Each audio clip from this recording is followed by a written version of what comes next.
What's up, Tailgaters? You're in the booth with Tailgate Nate today. Welcome to my channel and welcome to my Week 2 takeaways video. It was another busy week in the college football landscape. We have an upset to talk about. We have a lot of close games. We have a lot of thrilling contests. It was a fantastic week of college football, and I'm here to recap everything for you and give you the 5 biggest things that I learned here from week 2. Again, my takeaways videos are necessarily the biggest things that I have learned or the things that I want to talk about the most. If you have some other takeaways that I don't have in this video, please leave them in the comment section down below. But before we dive on into this video, thank you guys for all the love and support the channel has seen. Continue to show your support during the college football season, because if you're as big of a college football nerd as I am, well, you're going to want to hit the subscribe button and ring the bell so you know when I upload literally any video up onto my channel. And do anything else you can help support the channel. Thank you for taking time out of your day to simply watch this video. You can also like, you can comment, you can share, and anything else you are willing and able to do to help support the channel would mean a lot to me. And hey, if you want to follow me outside of YouTube and you want to follow my journey to be a sports media professional, look at some of the other field work I do, again, outside of YouTube, go give me a follow on Twitter or X, whatever you prefer to call it. It's at TailgateNate29, capital T, capital N, with the numbers 29 at the end of it. That is my @. Please go follow me. I would really appreciate the support over there as well. Guys, with all of that said and done and out of the way, let's now dive on into talking about some college football that we saw here in week 2. And before we dive on into my full takeaways, I do sort of have a little bit of an honorable mention takeaway, because I believe all the way back in my week 0 video where, the 3 out of the 4 games, there were some comebacks and some really, really fun games. Montana State came back.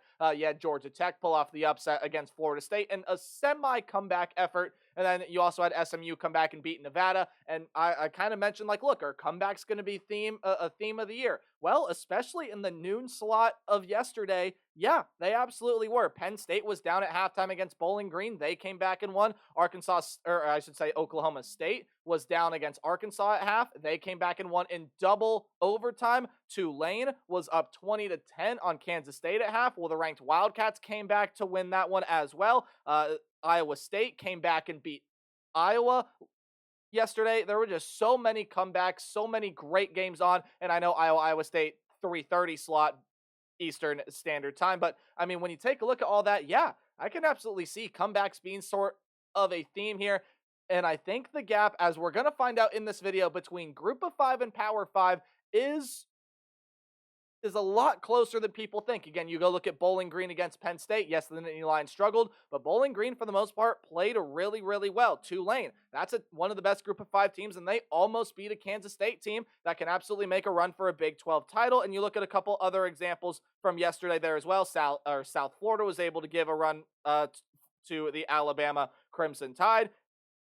And then a game we're going to talk about here later in this video as well. But my number 5 takeaway is the fact that Oregon and Michigan continue to struggle. Now, both of these two teams, I do have to say, played very impressive competition. Of course, Michigan played the more impressive competition, and that's no slight to Boise State at all, but they played the number 3 ranked team in the nation in Texas. In the most recent AP poll, they have moved up to number 2, and Texas looked every bit as good as advertised. But I'll talk about Texas later in this video, so a little spoiler alert for a takeaway I have later on. But for the Michigan Wolverines, I mean, again, quarterback play, not inspiring at all. Now, Davis Warren did have a fairly solid completion percentage, 22 of 33, but only 204 yards, 1 touchdown, and 2 picks. The offensive line, not as good as it was last season. As you take a look at the Texas defense, they were able to provide a lot of pressure, were able to rush Davis Warren. Yes, only 1 sack, 3 tackles for loss, and the secondary was really able to work against this Michigan offense as well. Michigan not really utilizing Donovan Edwards as much as they should, and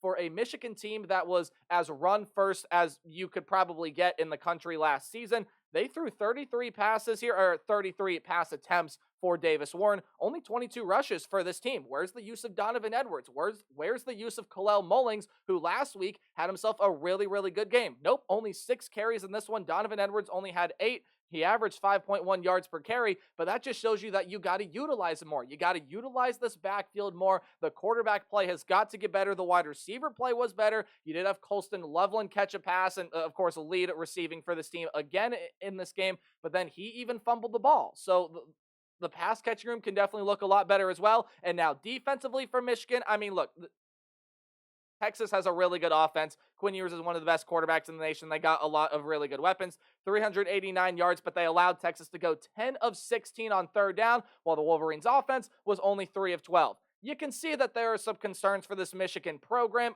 They lost a ton from last year, but I mean, they got a lot of tough games left on their schedule. They still have to play Oregon. They have Ohio State at the end of the year and a couple other really interesting ones sprinkled in. USC's coming up in a couple weeks. They look really, really good. Michigan's got to get some things figured out, and they got them figured out they got to get them figured out fast. As for the Oregon Ducks, I'm not going to linger on this one too much because, again, if you were to tell me, pick one of these two teams who you're more concerned about, I am far more concerned about the Michigan Wolverines repeating, trying to get back to the college football playoff and trying to defend that national championship than I am with Oregon, because Dylan Gabriel, not the problem. Only 3 incompletions yesterday, 243 yards, 2 touchdowns. Jordan James averaged 6 yards per carry. Evan Stewart, Trayshawn Holden, both were fantastic. Yeah, you'd like to see Tez Johnson get a little bit more involved in the wide receiver game, but hey, as a return man, he returned a punt. He returned a punt for a touchdown. You had Noah Whittington return a kickoff for a touchdown. The Oregon offense was good.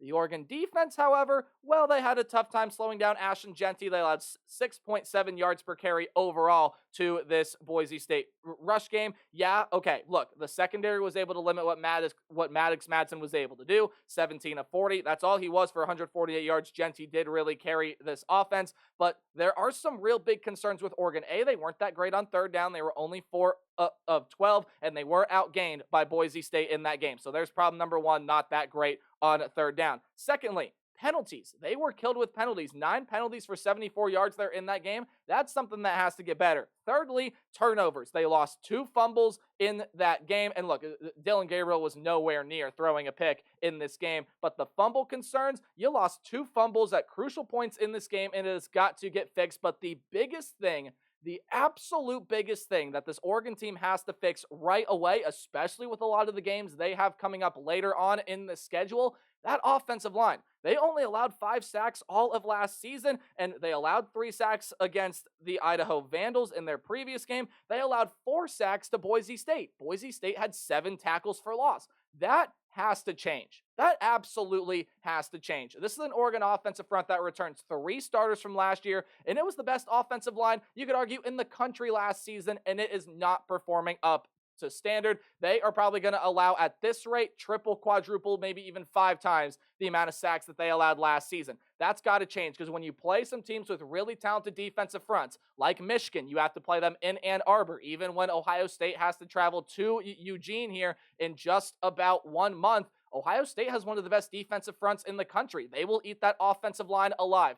Dylan Gabriel looks good. The offense looks fine. The defense can do a lot better job at creating pressure. That defensive front's got to get better, and the offensive front has got to get better, along with cleaning up the penalties and getting better on third down is what needs to work out for the Oregon Ducks. Again, things that can get better. Have a lot more concerns for the Wolverines than I do for the Ducks. Okay, moving on here now. Let's talk about this game, The Nebraska Cornhuskers, I am ready to say, are officially back. And my top 25 will either come out later on tonight or it will come out tomorrow, but Nebraska will be featured in that poll because Dylan Raiola, guys, I think he is the man here for Big Red. I think he is going to be that quarterback that's going to help put Nebraska over the edge. That's going to help put Nebraska back into the national conversation. And with the way that Nebraska is playing, they look like they're going to be 7-0 by the time they have to go to Columbus to play the Ohio State Buckeyes. Nebraska looks really good. Now, there are some concerns from this game for Nebraska. They were not that great on third down. They have to get better there. I mean, it seems like every single time they had a big play in that second half, there were penalties, and how much of that was on the officiating? I mean, you could definitely argue that the officials were not that great here in this game, but for just purpose of talking about this, 12 penalties for 105 yards is inexcusable. You can't have that now. You still won the football game. Why? Because Colorado still has those consistent concerns. Trench play is not great. The offensive front got bullied all game long. They look like Swiss cheese out there, guys. They are getting beaten and battered. Shedeur Sanders threw yet another pick, and a great job by Tommy Hill to jump that route. Sanders only threw 3 picks all of last season. He already has 2 this year. Now, I'm not saying I think that's going to be a continued theme, but then you even look at the morale for Colorado on the sideline, Shadur Sanders walked off the field with 2 minutes left, and I know that he was going through some injuries and things, and we hope that Shadur Sanders is okay, but you got to stay on the field and support your guys. Don't leave the game. And you have your two stars on this team, Shadur Sanders and Travis Hunter, not gathering the team together and hyping them up and saying, come on, guys, like, let's clean it up. Let's go. They're sitting 20 yards apart from each other on the bench. That cannot happen. Colorado's got to get a lot of things fixed, but I was very impressed with Nebraska, especially in that first half. Dylan Raiola, still from here and there, has some freshman moments, but overall, he looks really, really good. This Nebraska defense is going to be dangerous this season. The Oregon transfer Dante Dowdell at the running back position looks exceptional, and I'm ready to say that Nebraska is back. They will be a problem for a lot of the teams they have to play within the Big Ten Conference. And Colorado, man, when's it going to change? The trench play has got to get better. The culture has got to get better. The morale has got to get better. And they have to play Colorado State this upcoming week. Pretty good passing attack. We'll see what happens with both of these programs, but really good performance from Nebraska, and I still have increasing and consistent concerns about this Colorado program. You dive on in now to talking about, okay, I told you I'd be talking about the good parts of Texas. I already talked about what Michigan needs to improve, but Texas did look really, really, really good. Quinn Ewers was patient in the pocket. They had a lot of third down and longs. And look, as much as the Michigan defense needs to improve on third down, Texas offense itself was really, really good on third down. They had 389 yards against what probably is going to be one of the best defenses in the country. That is not easy to do. They were able to control the tempo. They got 4.5 yards per rush while holding Michigan to only 3.7. They held this Michigan offense, especially the rushing attack, to basically be almost near a non-factor here in this game. The Texas defense came up big so many times. The Texas offense looked great. And Texas is definitely proving themselves to be one of the elite teams in college football this season, right up there with Georgia, right up there with Ohio State, maybe even Ole Miss or Bama can throw themselves in that conversation as well. But the second straight year that Texas has a huge non-conference road win. Again, last year it was the Alabama Crimson Tide. This year it is the Michigan Wolverines. And look, you could go into the debate of which win was more impressive, and you'd probably end up saying the Alabama win from last year was a lot more impressive than the Michigan win because there are a lot of concerns. But I'm taking nothing away from Texas because Michigan is still a very good football team. They're going to be one of the best teams in the Big Ten Conference this season. They're at very least going to have one of the best defenses the country has to see this season, and Texas was able to eat them alive for the most part there in that game. Couple things you maybe want to see improve from Texas. Get the penalties down. They had 75 yards there. Couple of the decision-making and play-calling things. Maybe just find a better play to call, understand the situational awareness a little bit. And the big house environment did get them rocked on multiple occasions. A lot of those penalties were false starts. But overall, I have very little complaints about Texas. I love what I saw from them. Texas is going to be elite. And we'll talk about the other orange team that starts with a T out of the SEC. Tennessee is also going to be really tough to beat, man. I thought that NC State team would put up a much better fight than they did. And this Tennessee offense, man, it is different. It is really, really good. And Nico Iamaleava looks just as advertised. He is absolutely sensational. I was very impressed with what I saw here. And let's just go through some stats. Even though Nico threw 2 picks, 211 yards and 2 touchdowns, averaged 9.2 yards per completion. Dylan Sampson had 2 touchdowns. You finally saw Squirrel White get involved. He only had 2 catches, but led the team in receiving with 67 yards. You had some other guys go up and make some really impressive catches here. And overall, I mean, look, could you see Tennessee improve? Yeah, absolutely. But the thing that impressed me the most was this Tennessee defense, guys. Tennessee forced Grayson McCall to throw 1 pick that they held him to only 104 yards,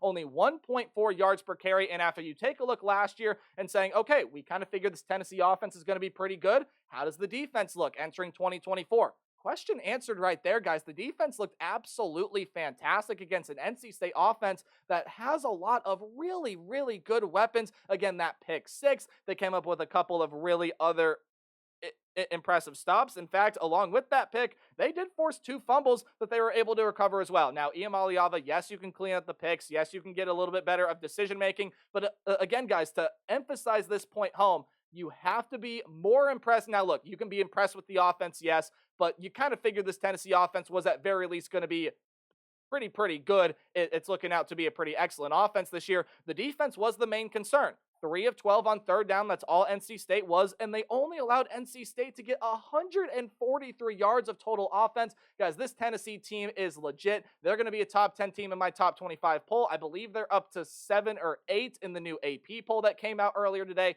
Tennessee is legit. They're a huge national championship underdog. Watch out for both of these teams out of the SEC this season. Let's go ahead and dive on into number 2. And I'm not going to linger on this one for long because it really is just confirming a thing that I've been thinking pretty much all preseason and especially up to this point in the season long. Boise State should absolutely run away with the G5 spot. You take a look at the rest of their schedule. This game against Oregon probably will end up being their only loss, and they played really, really well. Yes, Maddox Madsen can absolutely play better, and maybe we even see Malachi Nelson come into a game here or there, but I love Spencer Danielson as a head coach. The defense was able to come up with a couple of huge turnovers at key points in this game. Ashton Jeanty, in my opinion, for what I've seen so far through 2 weeks, is the best running back in college football, and it very well might stay that way. 3 rushing touchdowns in this game, almost 200 yards, carrying this team on his back. Boise State is really, really good. If Maddox Madsen can get some consistency and figure out his decision-making issues, the defense can step up and play a little bit better at times, but they were really able to get pressure to this Oregon team. They were able to get pressure to Dylan Gabriel. They were able to force tackle for losses. And again, Boise State came up with some really, really big defensive stops. Guys, I've thought this all off-season long. I've thought it all preseason long. Boise State is the best Group of 5 team. And look, they got in with a shootout with Georgia Southern, and they allowed 37 points to Oregon. Yes, the defense does need some improved things. But after you take a look here at this one game, it is no question to me that Boise State is the best Group of 5 team, especially when you look at some of the other Group of 5 teams. Tulane couldn't close it out against Kansas State when they had their moments to do so, and I know there were some very, very shaky calls there at the end of that game, so say what you will about that. Tulane's still going to be in the conversation, so will Memphis, but Boise State, and then you take a look at how Liberty looked against New Mexico State yesterday, one of the other front runners. I mean, they didn't look all that great. They had to come from behind to beat New Mexico State, a team that lost everybody, including their head coach from last season. Boise State should run away, absolutely run away with the Group of 5 spot. But guys, my number one takeaway is, well, one of my big takeaways from last week is that Notre Dame should cruise to a college football playoff spot. Now we got to back up that train. Welcome to college football. Things can change just like that. Let's take a step back and really look at what Notre Dame has to do to make the college football playoff. Well, one, they have to get some more marquee wins. That A&M win, more likely than not at the end of the season, is going to look pretty good. But you have USC still on the schedule. You have Georgia Tech. You have Louisville. You have Clemson. You have Florida State. And the Florida State is probably going to end up getting better here in this game. Notre Dame has to find a way to come up with some marquee wins, and they cannot keep doing this. Do you remember a couple of seasons ago when Notre Dame beat someone really good? I don't remember who it was, but then the very next week they went and lost to Marshall. Same sort of premise here. They got a huge marquee win against Texas A&M on the road, come back home, and it is a letdown game. They let Northern Illinois run all over them. Riley Leonard has got to play better. He's got to play better at the quarterback position. And I mean, just to sort of wrap it up here, no, they do not play Clemson. I had that one wrong. But you look at some of the other teams here. I mean, this upcoming week, they're going to have a road game against Purdue. Miami, Ohio is one of the best teams in the Mid-American Conference. Again, the teams I've already mentioned, Louisville, Georgia Tech, Florida State. They have to play Georgia Tech on the road. USC, final game of the season, is a road game. Army's looked pretty good up to this point. There's a lot of tough games here for Notre Dame, and I'm not too much more confident that they're going to be able to get into a college football playoff spot. They are really going to have to improve. They're really going to have to step it up. Most notably, guys, Riley Leonard has got to get better, and this rush defense has got to get better as well. They just allowed way too many big plays here. They were outgained by over 100 yards against Northern Illinois. Riley Leonard has got to be able to create some more explosiveness within this offense, and the Notre Dame defense has got to figure it out. Marcus Freeman cannot keep having these letdown games. I'm just going to call it for what it is. Usually I'm pretty optimistic and positive and whatever have you here. You cannot have another disappointing game like Marcus Freeman just had here. He had one against Marshall a couple years ago, this one against Northern Illinois, and I'm taking nothing away from the Huskies here. What an incredible win for this program, probably the best win in program history, and they're going to be a real contender in the Mid-American Conference this year. But Notre Dame, a college football playoff hopeful, a team that can absolutely, when they're at their best, make a run at the national championship. They have got to get things fixed. Guys, those are my 5 biggest takeaways. If you took away anything else from this week in college football, let me know in the comment section down below. I encourage you to support me in any way you can. Remember to play hard but tailgate harder. And again, either later on tonight or early tomorrow, you'll get my updated Week 3 Top 25. Goodbye.